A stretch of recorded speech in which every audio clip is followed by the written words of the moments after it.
Leaving is almost always defensible.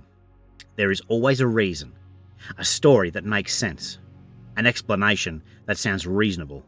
The work wasn't right, the people didn't see your value, the timing was wrong, you outgrew the place. And sometimes those reasons are true, but the danger isn't leaving once. The danger is leaving as a pattern. Because when leaving becomes habitual, it stops being a direction and becomes a reflex.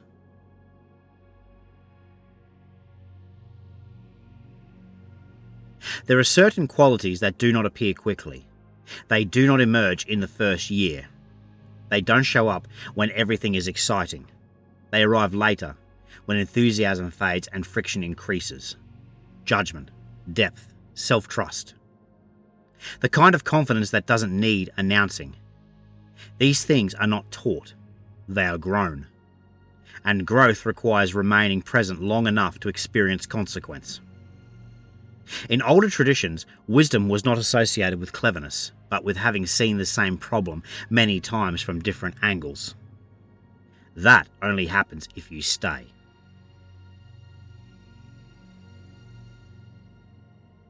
Modern life produces a strange phenomenon. People with a lot of experience, but very little authority. They've been many places, tried many things, learned many lessons, but none of it has settled. Because experience alone doesn't create strength. Integration does. If you leave before things harden, your experience stays soft. You know what to do, but you don't trust yourself to do it under pressure. That trust is built slowly, and it cannot be rushed.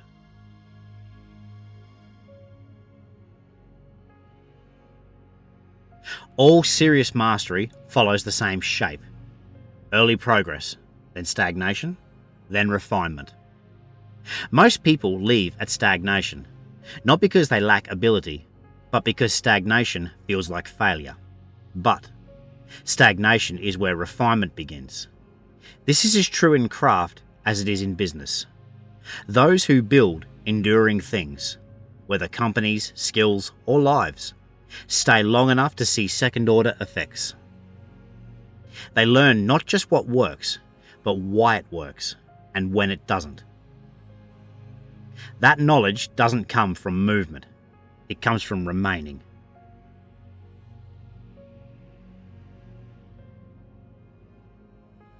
Each time you leave too early, something small happens inside. You teach yourself that discomfort means exit. That difficulty is a signal to reset. That endurance is optional.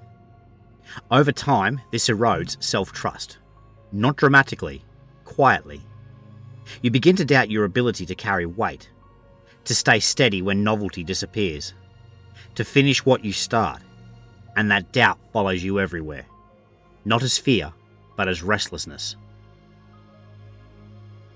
Staying doesn't guarantee success, but leaving too early guarantees something else, a life made of beginnings, with very few completions. In the next chapter, we'll look at why responsibility feels heavy, and why that heaviness is not a flaw, but a signal that something real is finally forming.